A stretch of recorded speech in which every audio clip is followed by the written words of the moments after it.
All right.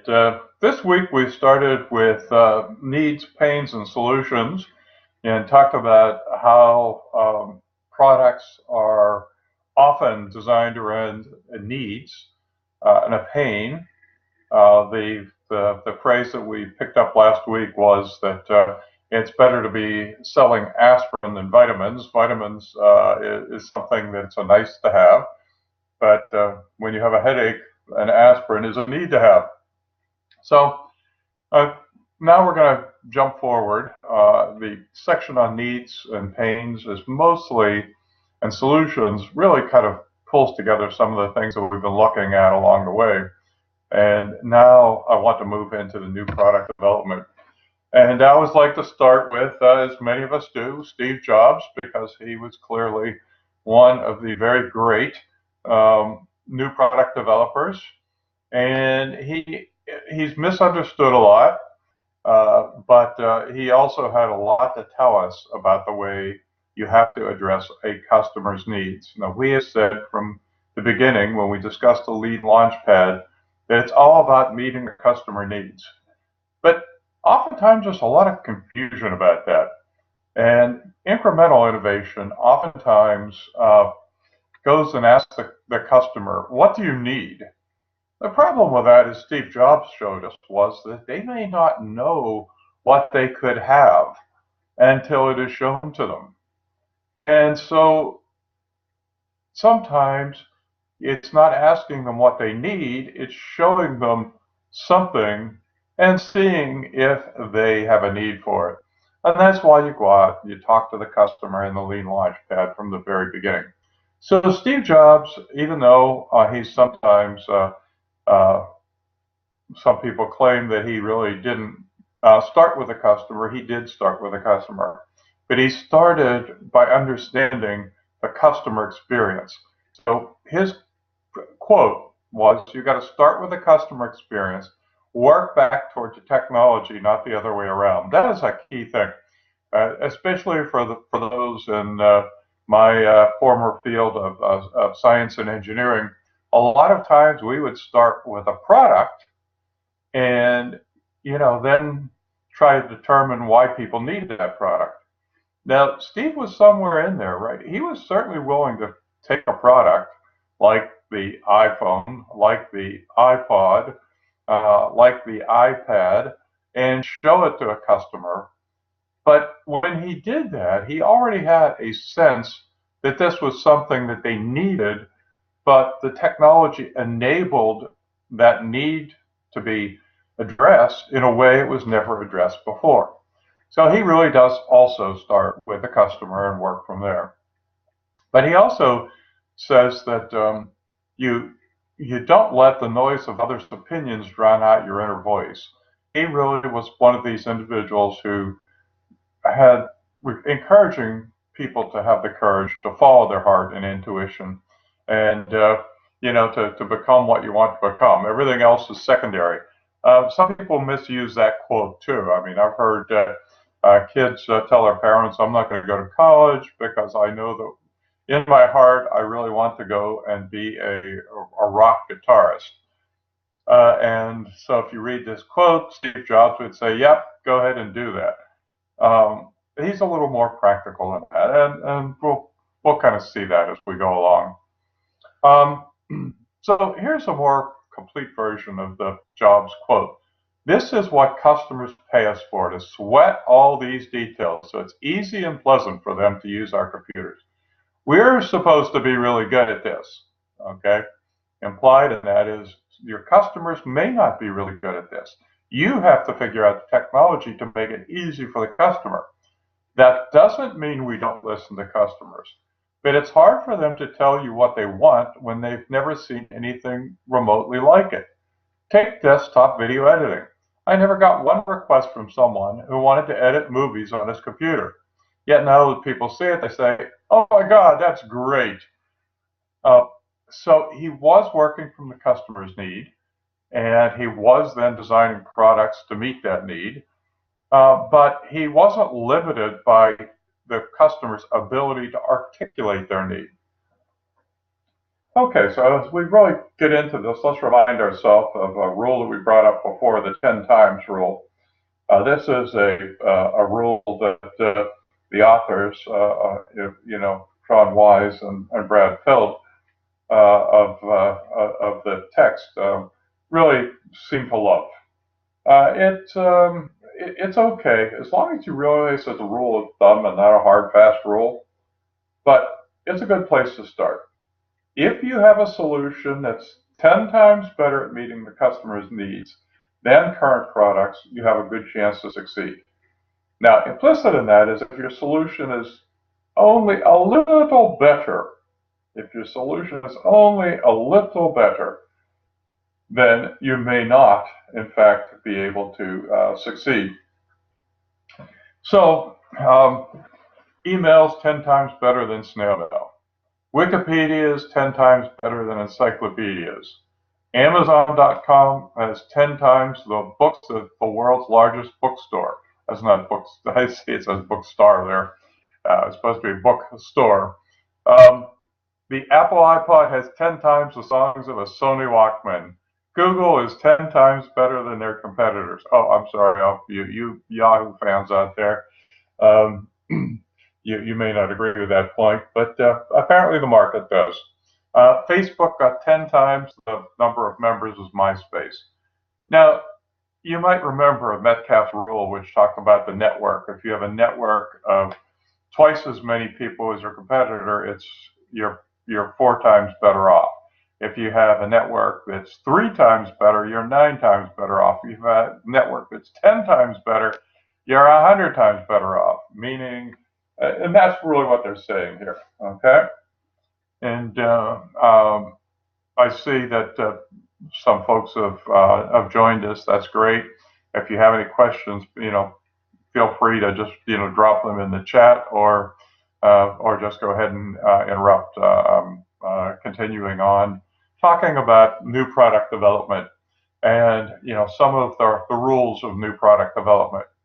Now, I'm not going to spend any time on this page. I just have to throw it in here because by now you've known that I keep coming back to the two concepts of creative destruction and disruptive innovation because they are so important in understanding new technologies coming into the marketplace.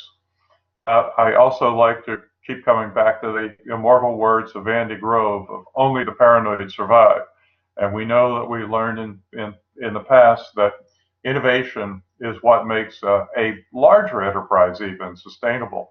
Intel is still Intel because they have been paranoid about the marketplace and continue innovating and staying ahead of the market.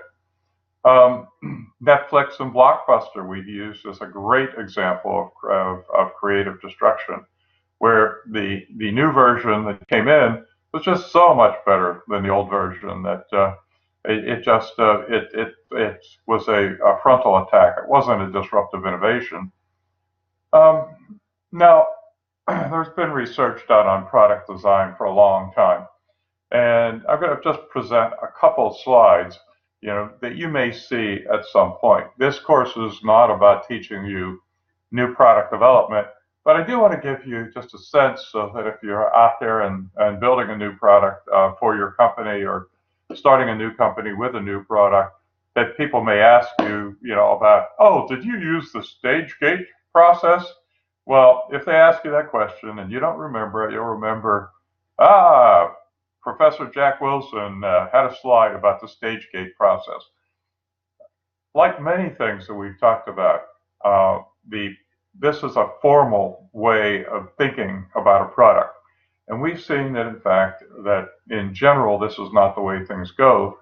But the stage gate idea is you start by filtering a few ideas and formulating your idea. Then you filter potential projects to business opportunities in stage 2 of concept formation. Then you filter the projects to, the product development stage.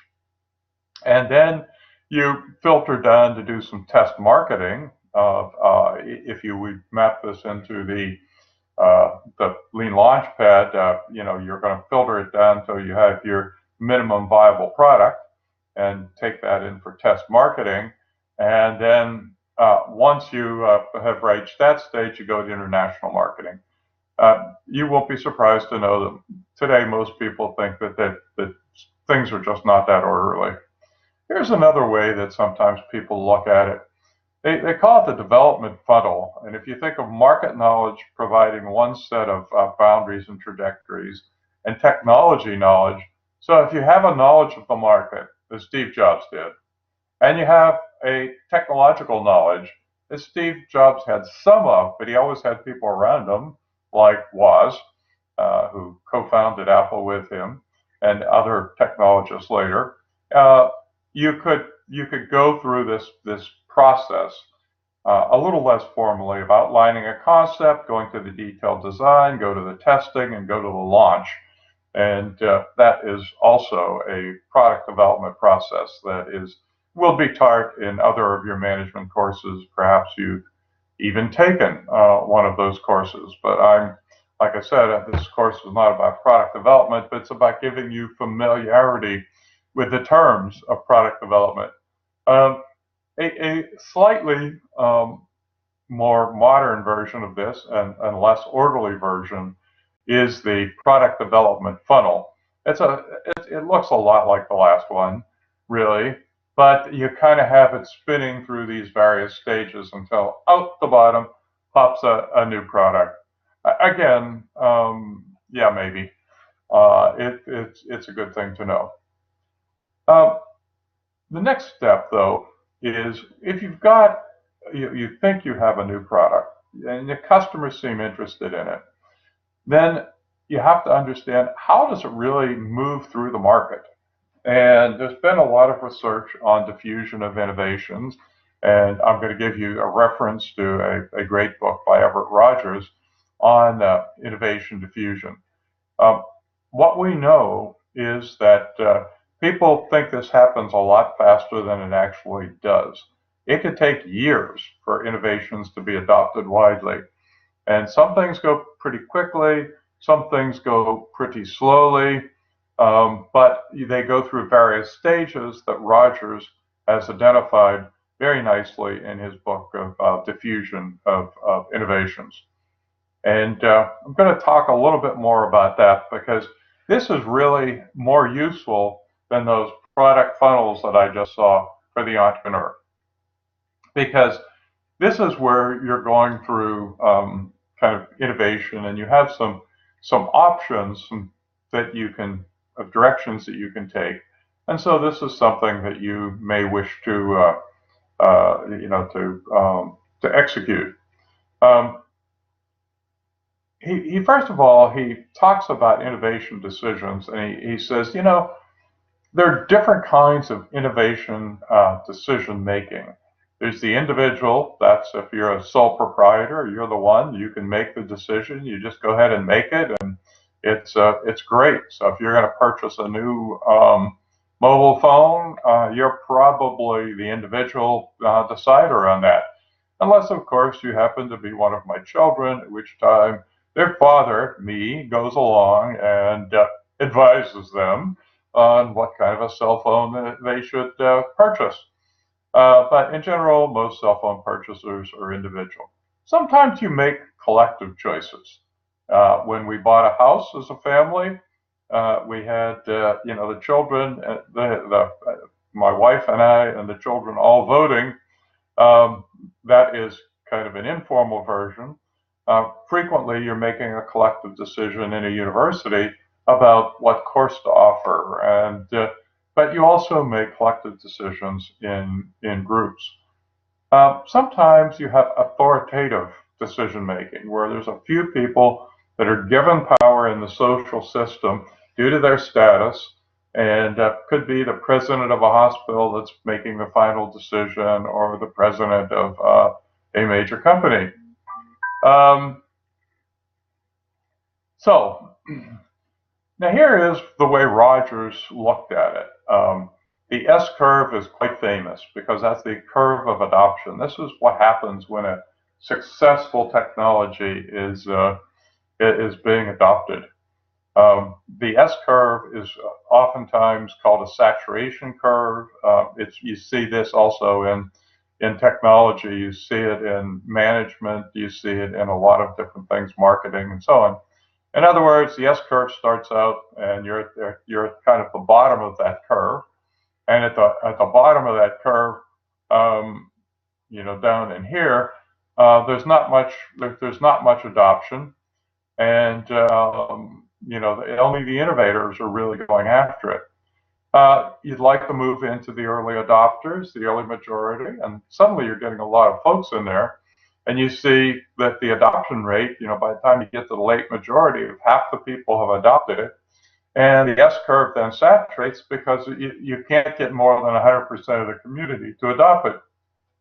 The adoption rate then goes down because there's just nobody else to bring in. This really is always a difficult thing for any company because as you expand into the marketplace, you can have really fast growth in the early stage, but in the late stages, every little bit of growth is very, very hard to get. Okay, now this led to an analysis of how you get from each stage to the next stage. And the key thing out of this was the discovery that it's very, very tough to get from those early adopters into that early majority. And that is called the chasm. And of course, the book was written by Moore, Crossing the Chasm. And talking about how do you get from the early market into the early majority.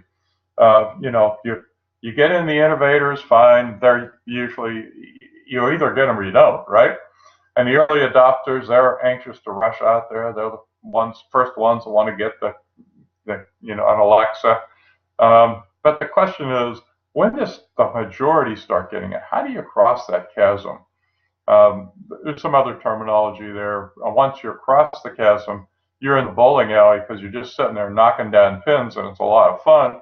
And the tornado starts, and you just blow down Main Street, right? And now you've got pretty much everybody in there, and you eventually reach total assimilation, in which it's old news. Now, okay, so those are the stages of adoption, but there are also barriers to adoption. It's not easy always to overcome some of these barriers. And there are economic barriers. There's cost barriers, personal costs versus social benefits, insufficient incentives to change. I just was reading an article prompted by the news of tariffs. By the way, you might want to go to my website and read the free trade chapter that I use in another course that I teach, if you want to get some sense of how researchers have looked at free trade. But the point is, here, I was reading an article about the steel industry. And the steel industry in the United States failed to adopt the basic oxygen process. They used blast furnaces. And there was an economic cost to adopting that.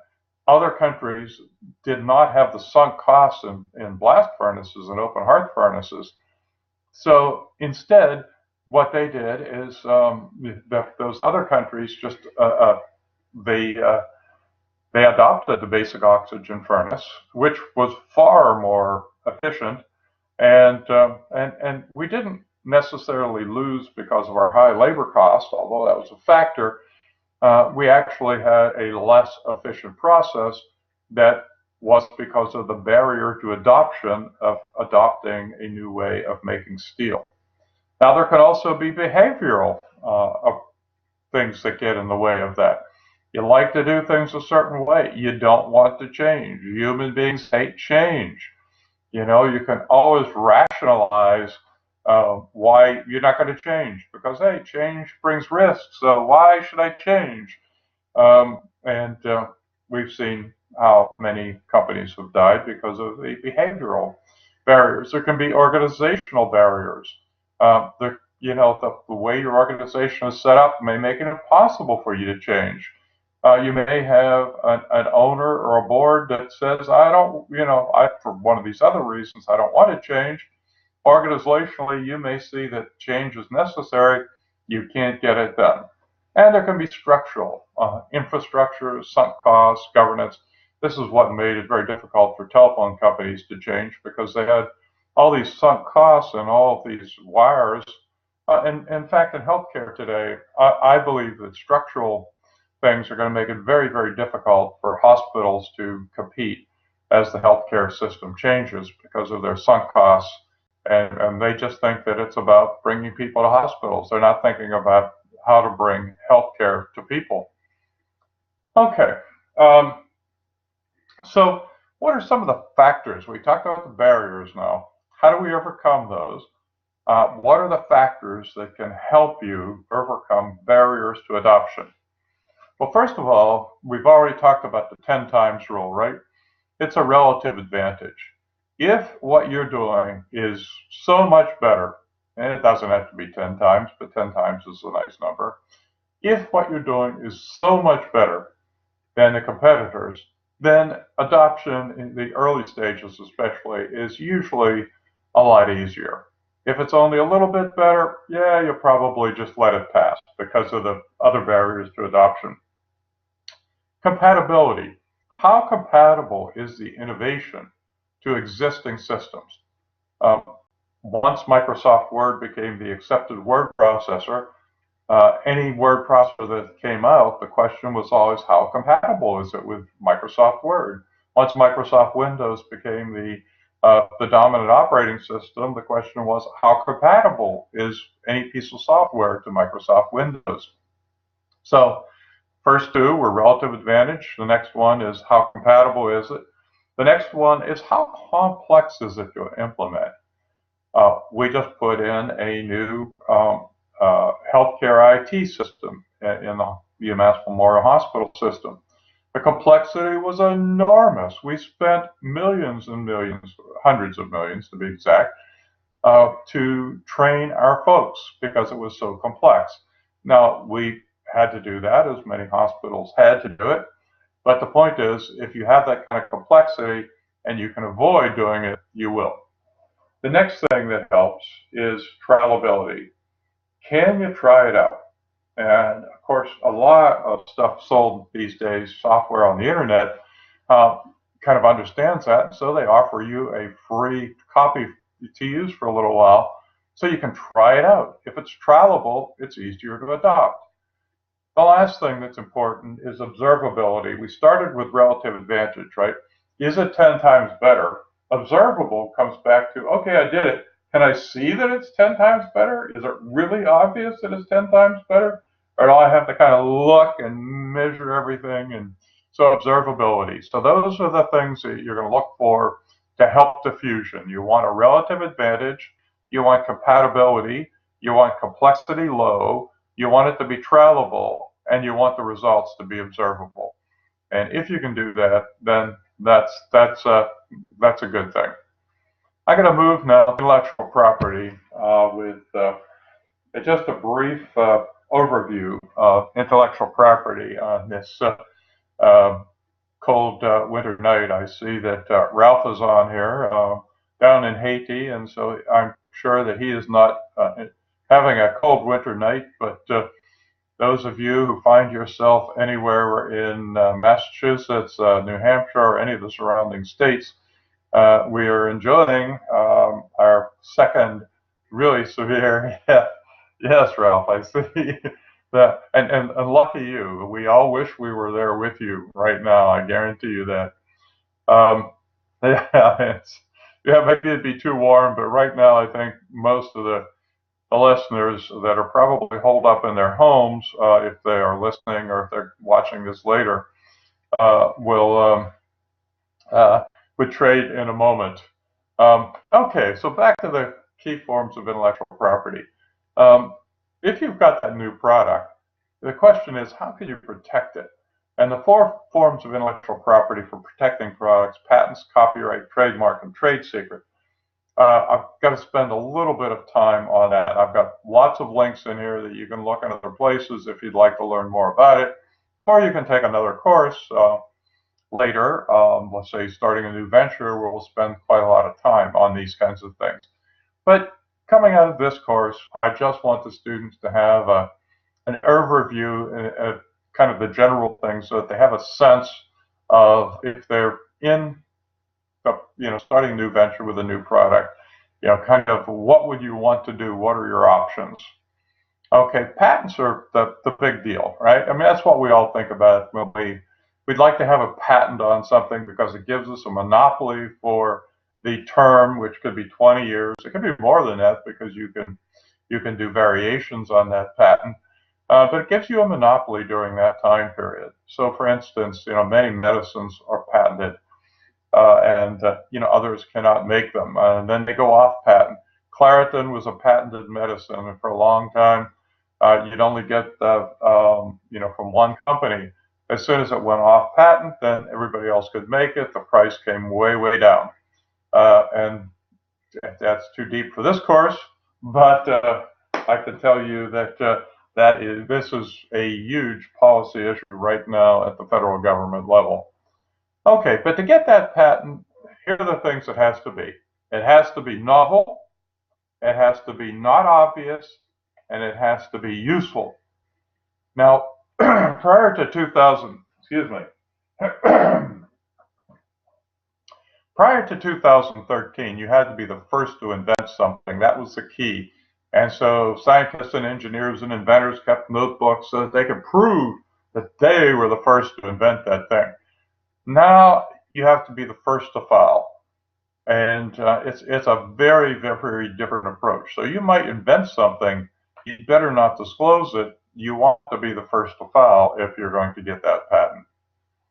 And as I said, you take a later course, and I can spend a lot of time explaining why that is and how it works. And we have some great cases that we can study. Okay. There are different patents. There's a utility patent, 20 years from the date of the original. The design, 14 years. Apple uses a lot of design patents.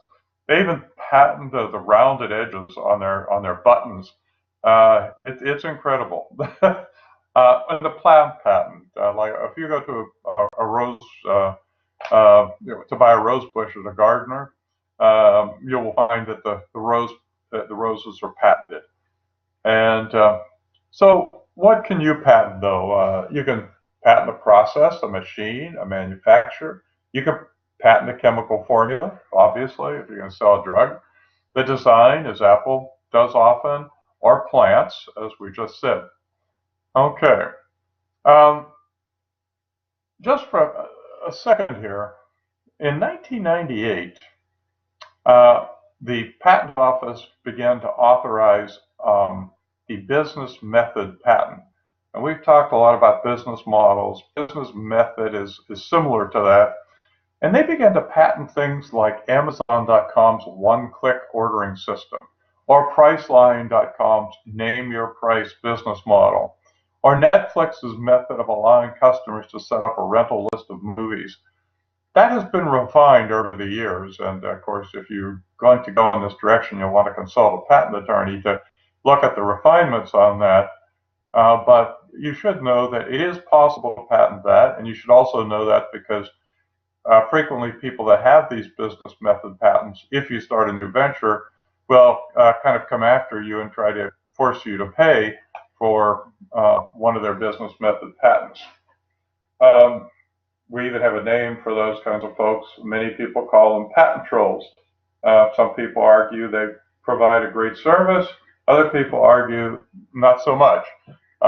Again, that's beyond the scope of this course, but just to know that they're out there, and patenting is something that is a wonderful thing to have. And on Shark Tank, they'll always ask you whether or not you have a patent on your thing, and if you don't, they'll be less excited. If you do, they get more excited.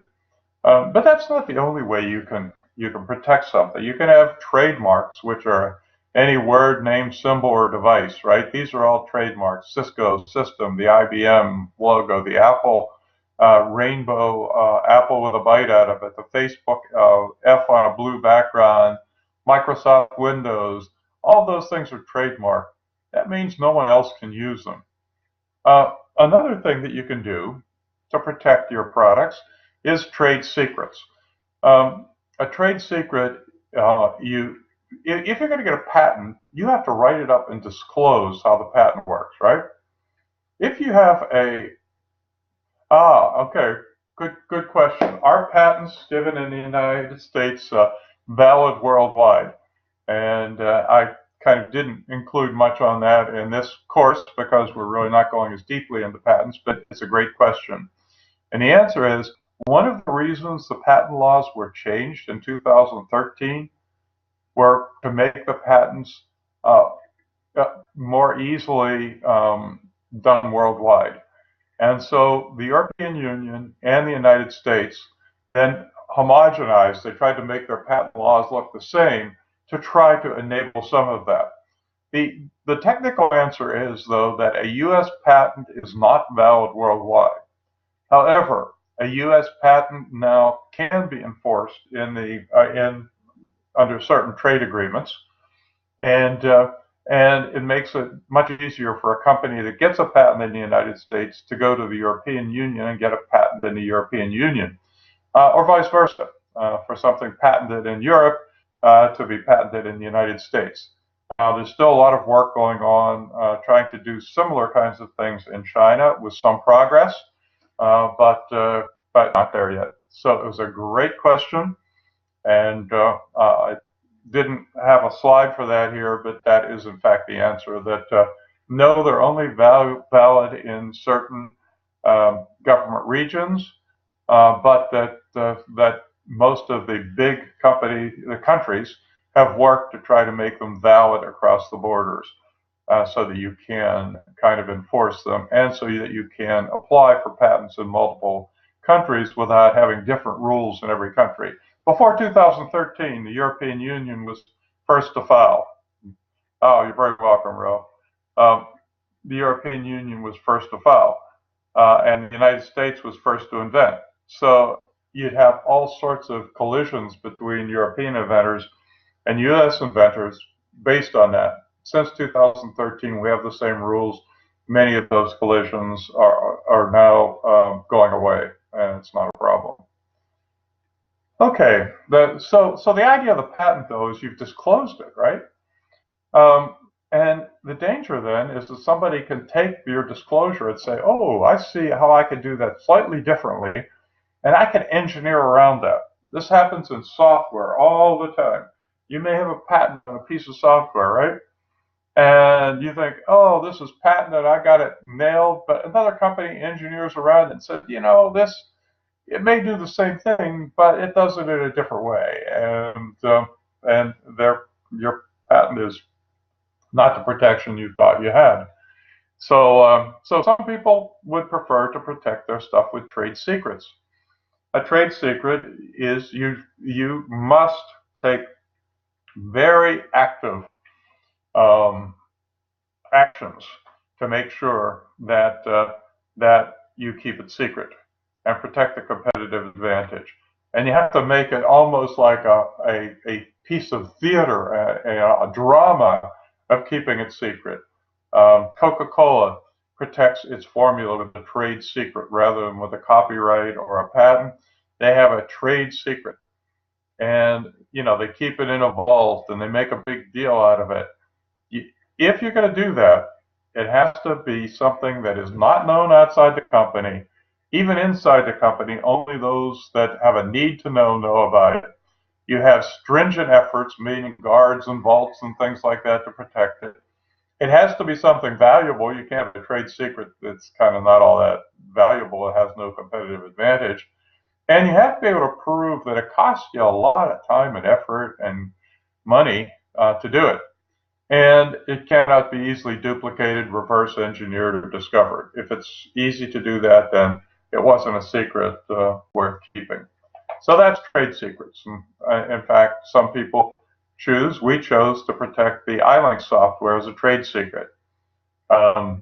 In another course, I spent a lot of time having people debate whether we should have done trade secret or a patent on the iLink software, and it's fun. The students always bring up good points. There is no correct answer, of course, because they each have their pluses and minuses. We chose trade secret. But that meant that the people were able to, duplicate our software years later, about 5 years later. People were able to figure out how to do it. But to tell you the truth, even if we had a patent, they probably could have reversed engineered the patent too. So I'm not sure. I think I did the right thing, but I can understand other people would argue otherwise. The fourth form that you can use is a copyright. Copyright's easy because you just get it. The minute you write something, it's copyrighted. You can put the little copyright bug on it, the little C, and that helps, because then that's like a notice. Look, this is copyrighted. But the truth is, it's copyrighted as soon as you write it. If you write a literary work, a musical composition, a drama, pantomimes, choreographic, a picture, a graphic, sculpture, the minute you do it, it's copyrighted, and you don't have to. That's why you see in this course, in the materials that you have been reading, when you see a picture, I I have the reference of where the picture came from and whether or not it is protected by a copyright, or whether it's used by fair use, or whether it's usually I have chosen the picture because it is available free to use through one of the services that provide graphics free to use. If I tried to go after a picture that was heavily copyrighted, then I couldn't use it in the course. Okay.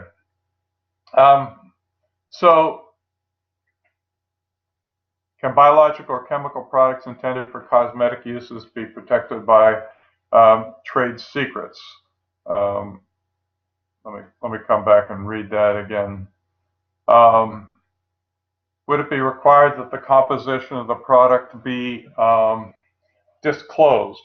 Now, that's a beautiful thing about you can protect a biological or chemical product intended for cosmetic use as a trade secret.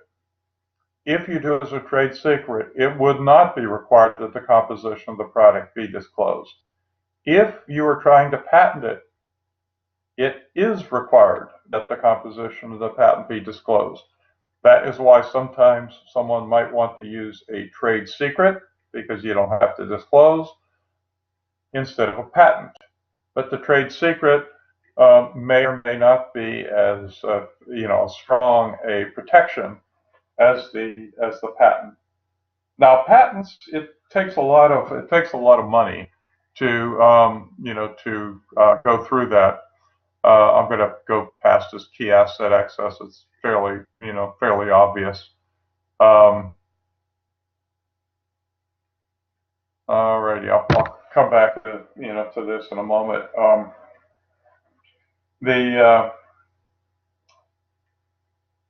Just trying to think if there's anything else I want to say about the patent. You've spent a lot of money getting it, and you're going to spend a lot of money defending it. The other things you get basically for free. You can register the trademark, you can register the copyright. It doesn't cost very much at all to do that, you have a legal defense with that. But the cost is much different. For the different ways of doing things. So the one thing that I say about patents is it costs a lot of money to get the patent, but it costs even more money to defend the patent, because if the patent is really valuable, someone will try to infringe it, and a big company feels that they have deep pockets and they can just wear you down. Okay, I wanted to talk about one of the techniques we used in iLink. You'll remember the vaporware thing, where we used the example of iLink here, where we met with a lot of entrepreneurs and said, we're going to sell the software and deliver it later. Gladly, we called it, Success Magazine called it the Wimpy method. Wimpy said, I'll gladly pay you Tuesday for a hamburger day. iLink said, I'll gladly give you software next year for $300,000 today. And it worked. So that is one way in this new product development. You can get it out there. By the way, we also got funding from the Air Force Small Business Innovation Research Program. When we talk about funding, we're going to talk about where you go to get those kinds of things. I just got a few things that I want to, um, talk about, when you're going to have to go there in the chapter in the text. These are key terms that you really need to know when you're talking to people about your new product. They're going to ask you what your gross margins are. You see that every time when you watch Shark Tank, right? It's the price minus the cost of goods sold over the cost of goods sold as a percentage, right? COGS is cost of goods sold. They're going to want to know how much does it cost for every customer you acquire. Now, if you do viral marketing, it could be very low. If you do television advertising, the cost per customer acquisition could be very, very high. And not only that, but you want to retain them. So that you want to know whether you retain them and how much average revenue do you get per user over a period of time. So a repeat business is a wonderful thing. If people keep coming back and buying more and more and more and more, a single time sale is not as valuable. Okay? You also want to think about scalability. People are going to ask you, how does this scale? I tell the story, I've told it before in this course, about my partner Mark Bernstein. His father was a dentist, and his father said, you should become a dentist like me and come and look, I have a good salary. And Mark told his father, look, Dad, you can only treat so many patients per day, but I'm selling software, and there's no limit on how much that software I can sell in a day. That's called scalability. And then there's variable costs versus fixed costs. Variable costs, are costs that go along. If you sell 100 of them, you got 100 times the cost, right? The amount of steel in every similar car is the same. Fixed costs don't go up with more sales. So the machine that stamps the steel fenders does not cost any more to stamp 100 per day as it does to stamp 1 per day. So obviously, you want to stamp 100 per day. These are just checklists and option. I'm going to stop in a minute. I'm going to go through these very quickly. I've hit the main points already on the. These are questions you can ask about a new product and useful. The relative advantage. These are the questions. How well does my product, my plan show off how much better people will be when they adopt it? Why is this better than what's been done before? What are the advantages? Who will gain? How will I be rewarded? How can I emphasize the plan's benefits to all? Compatibility, a checklist, okay? Trialability, does your plan for marketing your product allow for trialability? Can it be tried out and tested? Complexity, we talked about that already as well. Is it easy? Is it hard? Visibility. Can you really see the difference because of my product that I'm bringing to market? And so that pretty much, brings us to the end of new product development. So, we're about 7/10 of the way through the course now. And, we've covered a lot of the factors. Are there any questions that I can, answer before we move on and look forward to seeing you next week? That's one reminder I can give you. Remember, next week is a UMass Lowell spring break, so there will not be a class. I will not be live online next Wednesday. I will return Wednesday, 2 weeks.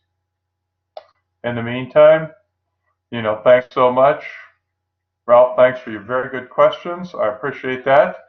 And we'll see you in 2 weeks. We'll see you online on Blackboard in between those times. So thank you very much.